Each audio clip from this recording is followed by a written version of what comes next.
30 But I seconds. have to have the mics on, and I didn't want to have your mic on. Okay, my mic is now on. Yes. Roger. Okay, now we're on.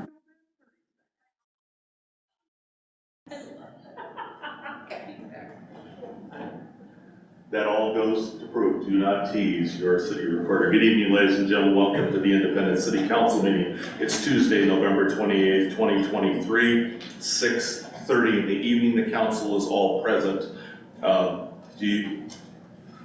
We have the minutes of the meeting from the 14th.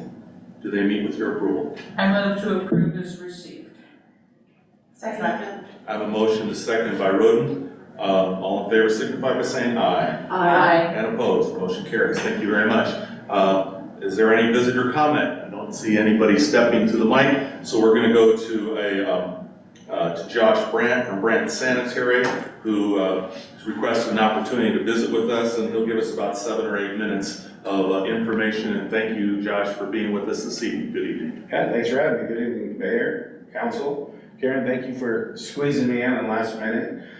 So my reason for being here is I recently got voted on for the board of directors for our association for the state of Oregon. And so with that, I'm learning a ton of new information about recycling, legislation, and there was a few hot topics. We had a convention maybe 2 months ago. And so we spent 3 days kind of going over industry direction, recycling, things like that. So I basically got that in my head, and I wanted to make sure I didn't lose it all the information that I got from it. So I thought it was important to come in just real quick. I'm gonna throw a ton of information at you, and I apologize. I know it's short notice, but again, I just didn't want to forget. So I'll be back in, and we'll have a little bit easier when we can time on the schedule. So again, I'm Josh Brandt with Brandt Sanitary Service. So one of the main things we're talking about, and something to kind of get in your guys' ear, is truck emissions. And so I just want to bring that up now because I think it's something important that we probably need to look for in the future.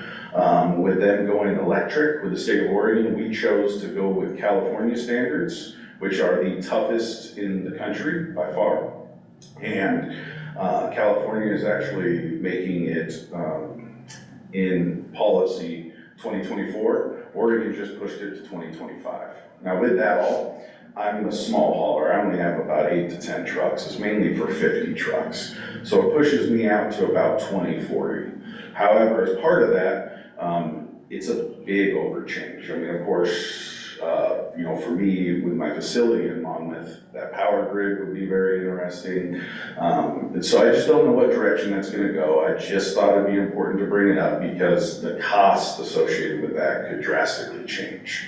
And instead of pushing that cost on customers directly at one time or being way behind, I think it's something we could maybe come up with a plan, or at least if we keep it in conversation, we can make a better judgment. So that's one thing. The second, of course, is the Recycling Modernization Act. So that goes in full effect in 2024. And with that, by that time, DEQ, who obviously is our state, they oversee us, they will have a list for all recyclables, and it will be exactly the same no matter what city you are in the entire state of Oregon, which is a good thing. I think it's a direction they're trying to move towards, so that might help with some of the confusion. However, that doesn't mean more things are going to be recyclable, at least now. But at least there'll be a statewide list versus people from Corvallis saying they can do this, or Portland Metro being able to do this. So that's a little bit helpful. Now with that, I know we didn't talk about it much, but we filled out a needs assessment for recycling. So Independence filled that out, and Independence has actually been kind of selected for an early bit of this program. Now it's early stages, so I have not been contacted. Ken may have, but they're probably more in the start of January. So what that means is, when we filled out that needs assessment, it was basically addressing all the customers' needs. generated by the council and city manager. Excuse me. And, you know, we put in those things, I don't know if you've seen that at all. If council's seen any of that information at all, that needs assessment, okay. We filled out things like, a recycling center, maybe in Independence. You know, maybe an increase in services, which could stem for more yard debris, additional recycling options, you name it. And the goal was basically put everything on it we could to be able to have that option when it comes up. And what that deals with is now, every big box is what I'm gonna call it, producer actually is what I should say. They pay into a large fund that's controlled by the state. And from there, that money gets distributed, starting rural, distant rural first, of course, to be able to offer recycling out in the counties and things. And then it kind of slowly moves up by population. Where our population was interesting, why they kind of chose Independence, was because we kind of fit in that growing community. We're kind of getting there, and so they wanted to look at us versus, you know, jump in another direction. So when they reach out, again, I'll let you know. Ken might be able to let you know as well. But part of the reason I'm bringing that up is each state will have a representative, and that's typically the city manager. I'm here also to offer that I think it would be important, something to think about, to have me be the representative of that, just because it's kind of my expertise. And of course, I can't make a decision without council's choice anyways, but it allows me to talk to them to see exactly what we can do. And I can spend a lot more time on that versus filling up, you know, a council list or something with that meetings all the time. So I'm here to suggest you don't have to, and you can take that job on if she would like to. I'm more than happy to help facilitate that, but I just wanted to make sure I offered that I'm more than happy to be that representative. I believe, though no decisions were made, Monmouth's looking at that route. Not that you guys have to follow that, it doesn't make any difference. But with that said, if you're thinking about it over the holiday, what it means is you can get a ton of money for land, building, materials, signage, you name it, paint, whatever it is. But the problem is it's every 3 years. And so if you create a program, we still have to make sure we're looking into it from a bottom line perspective to make sure that it makes sense for the long haul versus just saying, yes, we want a recycling center, we're gonna buy the land, somebody's gonna have to maintain that regularly, and et cetera. So it's just, but it's a way to at least get everybody thinking. So that's kind of that, just of that. So do we have any questions on that before I move? I know we're trying to be quick, but I just don't wanna leave anybody out if they have a recycling question. I'm not done with recycling, but good? Keep rolling. Okay. And part of the recycling, California just put into legislation, I don't know what the bill number is, but they actually are trying to eliminate all symbols on recycling, which would be a great thing, because as we've talked about 100 times, they mean nothing. They were made by the company that produces plastic, not by anybody that actually recycles it. You know, I think that's a step towards, I'm hopeful that Oregon will choose that route as well. It might be less confusing, and instead of it being a number system, people can actually look at what the photo, or that it's a bottle or a jug versus the number system. I get quite the fun mail about people that are quite angry about that we can't accept things. For some reason they think it's my fault. I'll tell you, it is not my fault. It is totally a state-run program. My producers tell me what to do, and that's what I try to do best. If you want to look up the Recycling Modernization Act and read into it a little bit more, it's Senate Bill 582. So if you want to look at that, you're more than happy to. I also have what am I thinking of? Materials that I'm more than happy to email. If anybody wants to email me, I have a few things that it's pretty interesting read. It's about 7 to 8 pages. It's nothing too crazy. Sorry, I don't want to get moving too far here. So the next thing, I guess to kind of speed this up, is you will be seeing me coming the start of the year. I will want to come in and have another rates discussion. But with that, one of the reasons is because landfill has risen their price again, quite drastic, which has happened for the last 6 years. It must just be something they're doing, and I think they're just gonna continue to do so. But I think we're still in a good spot. But with that, I think more importantly, what I wanna come in, the largest question is yard debris right now. Of course, people want to get rid of yard debris as fast as they can. The difficult thing is how we set up my system in the ordinance. I'm only required to give 1 can, and it's every other week. That's maxed out. We've given more in the past. I've put a stop to that mainly because I like to run more black and white, less gray area. I want to do things the right way. And so with that, I want to come in and discuss that system and see what options we have, what council's interested in doing for that. It would be a substantial increase to do it weekly, I'll tell you. Not that it's not possible, but it would be substantial.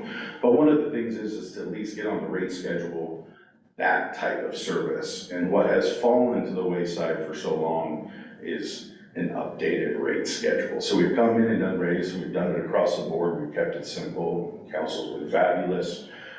I like to get a little bit more detail, make sure we're providing what you all want. And with that, so I think it'll be a little less aggressive with the rate talk, a little bit more of making sure we've got services that we really want, especially things like up to house, contamination, if that's something. So I just wanted to come in, let you know that that will be hopefully in the conversation beginning of the year. We're in no rush, but I just wanted to put that in your ear so that way we were a little bit more prepared. You could have questions for me and think about the services that you would like to have. We probably already do a lot of them, but again, I'd like to get it on paper so that we can all see that, get those rates figured out, get those understood. So that's kind of a just and trying to be quick, and hopefully I was only 5 to 6 minutes on top. And I don't know how long it takes to talk, but if you have questions or if you don't want any, I'm more Any happy burning to step questions away. of motion at the moment? In that, I know that Josh will be working with staff on this as it comes forward, and we'll be coordinating with our colleagues in our sister city. Thanks for taking the time to Taking come it in. easy on me, thank you for Alrighty. making the time. All right, moving forward, I'll give my report, then we'll have our council liaison reports. Just to keep you folks informed, you know, we've had some passing conversations about ballot measure 110 and the challenges facing that. League of Oregon Cities has joined with the State Sheriff's Association, the DA's Association, the Oregon Chiefs of Police, and they put together some information that has been distributed to legislators, and everybody's working, those 4 organizations are all working together to try to get some changes made in this upcoming legislative session to make things work. And I just wanted to let you know that your league is doing some of those kinds of things. Had a chance to be involved with the ribbon cutting of Collections on Main. They moved from one location to a new location, and they're just happy as everything. Got a chance to speak to the board of the Oregon City Managers Association. They had a social event here in town, and I had a chance to go visit with them over at Parallel 45, and they were thrilled. I'm serving on the nominating committee, of course, for the League of Oregon Cities, and we're making sure the league has made a commitment to hear from all parts of the state, not just populated areas. And so we will be meeting, as a matter of fact, tomorrow to add some board members from Columbia River Gorge area and also far out in Eastern Oregon. Had a chance to be I saw some of you. I was volunteer as one of the people at the food bank Thanksgiving supply giveaway, where they served 418 families, which turns into almost 1,700 people. There's a lot of people involved, and I gotta tell you, when we say people involved helping, there were folks from churches, students from Central, students from Western Oregon, retired teachers, retired professors. There's even a motorcycle group that came in at 7:30 to help load 300 and some turkeys and 100 and some chickens frozen into the back of a truck, and they came in their leathers and then their motorcycles, and so we were all loading. So it was a really interesting part, and it was took place in the Riverfront Park, and that was really helpful. Had a chance to speak on today's Tuesday, so that was Sunday at the Glow kickoff for the lighting of our holiday lights downtown. There were more than 200 people that attended, and people came back from last year, and then they said, well, now that we've done that, we're gonna go over and get a hot chocolate over at Brew and look at other places. So that's been really positive. And this Friday night, I have the honor of speaking at the Christmas tree lighting at Western Oregon University with my colleague Cease Kutz. So that's a little bit of what yours truly has been up to. And now I'm going to let Councilor Roden, why don't you talk about traffic safety, please? Great, thank you, Mayor.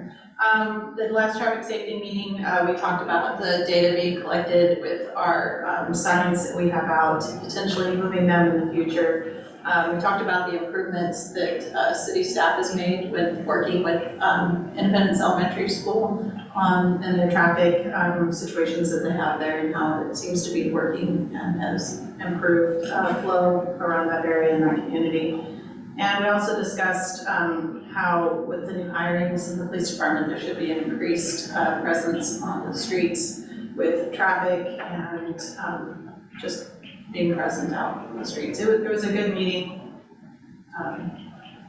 Talked about a lot of things that we're doing good. Great, thank you, Councilor. Councilor Martin Willis, I think you have historic preservation and planning. And if I may, I'm going to remind everyone now to hit your buttons if you need to.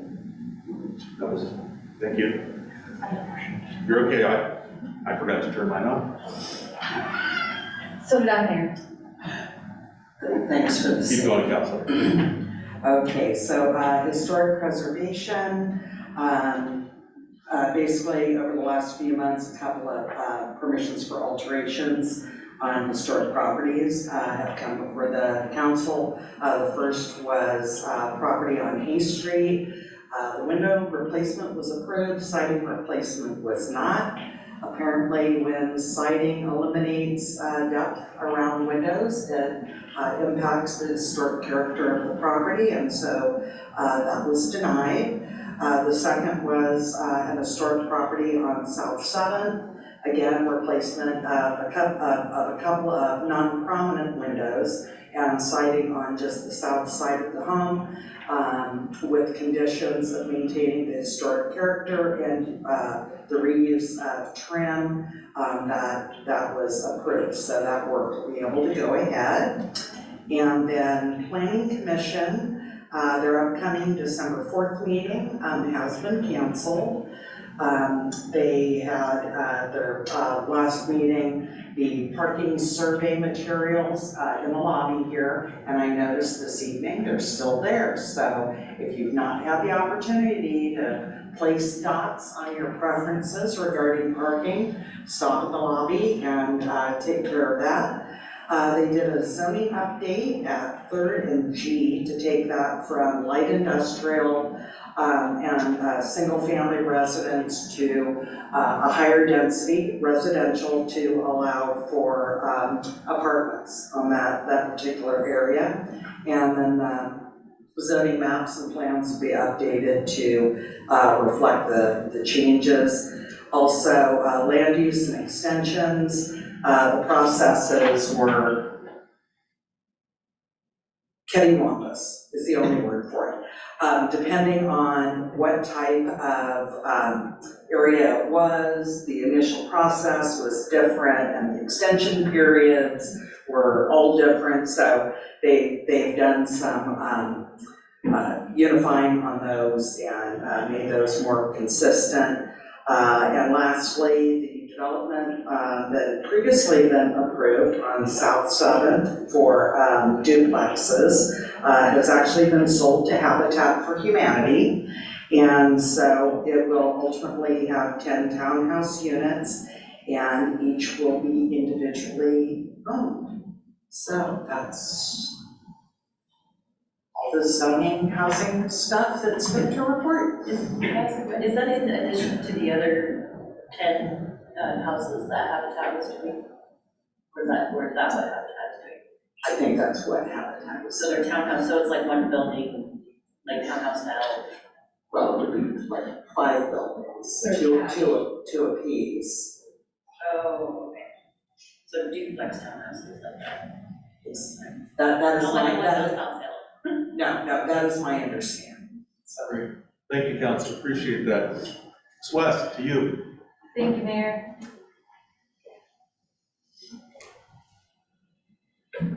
All right, Mayor and Council, I only have a few things tonight.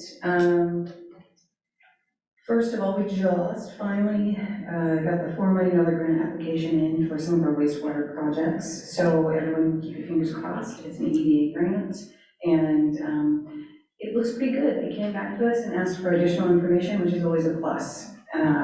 They didn't just throw it back. They said, hey, you want more information? So let's hope that we will have an additional $4 million for our wastewater projects. We are just beginning a transient occupancy tax audit. I'll bring you more on that in the future. Basically, we're just taking a look to make sure that we're capturing all the transient occupancy tax that we should be. The U.S. Department of Transportation announced that we are a grant recipient of $320,000 for the Chestnut Bridge, which is very exciting. I'm so excited. As you know, we went to an earmark. Congresswoman Salinas put forward $1.5 million. It went through committee. They reduced it to $500,000, so it left us with a little bit of a shortfall. So this $320,000 is going to help us get that project up and moving. The F Street Bridge is finished. I mean, finished. Gerald is going out and taking pictures tonight because we finally have the lights on. The lights were supposed to go on Wednesday before Thanksgiving, and hopefully we'll have pictures out soon. It was a long project. Supply chain issues, all kinds of issues, but it is done, and we're so excited. We just kicked off discussions on the Monmouth Independence Community Leadership Project. You will know more about that in the future. It's a discussion to build a pipeline for volunteers. Someday you all are going to get tired, and you're going to want to retire from what you're doing here with us, and we want to make a plan for that. Now, you can stay as long as you want. I want you for as long as you want to stay. So don't take that as an offer to retire, okay? I'm just saying. But we do need a pipeline for the next generation and the next people coming up. So that is on the books as well. And then we talked about population just a little bit. We just received our preliminary population estimate for July 1 of 2023 of 10,274. Thank you, appreciate that. Okay, I guess we have the finance folks. Did you want to make any preparatory comments? Under new business.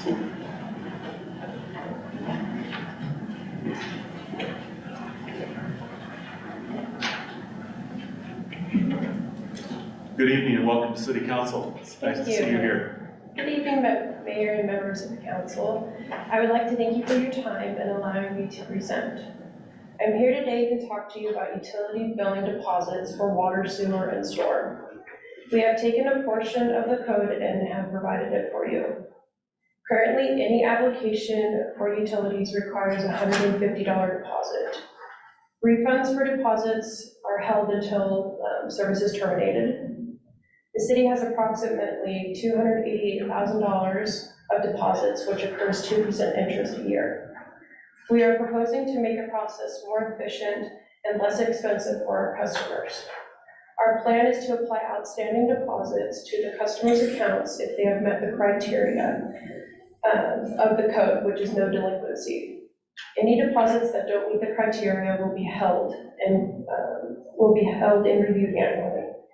Going forward, the code would be changed to state the required deposit amount as 0. Thank you. So for anybody watching, we have a detailed memo on this from staff in our packets. And so, are there questions? This seems like it's gonna save staff considerable time, and then we won't have to account for things there, and we can get the money back out to people. It doesn't cost us anything here, it's just a matter of handing back deposits to folks, and then we don't have to track them, and they have Christmas money.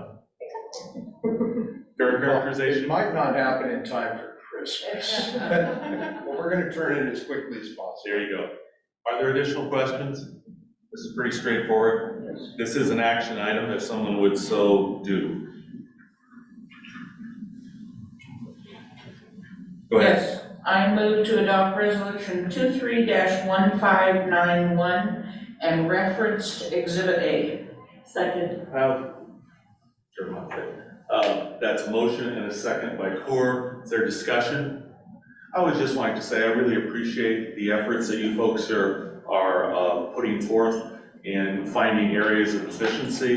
And as we, as a city, grow, and we used to be here and we could do things one way, but now we're here and we can do things better. And we really appreciate all the staff involved in doing this. And so please appreciate that. Any other comments? All in favor of the motion signify by saying aye. Aye. And opposed? Motion carries. Congratulations. Thank you. Alrighty, any announcements that need to be made at this point?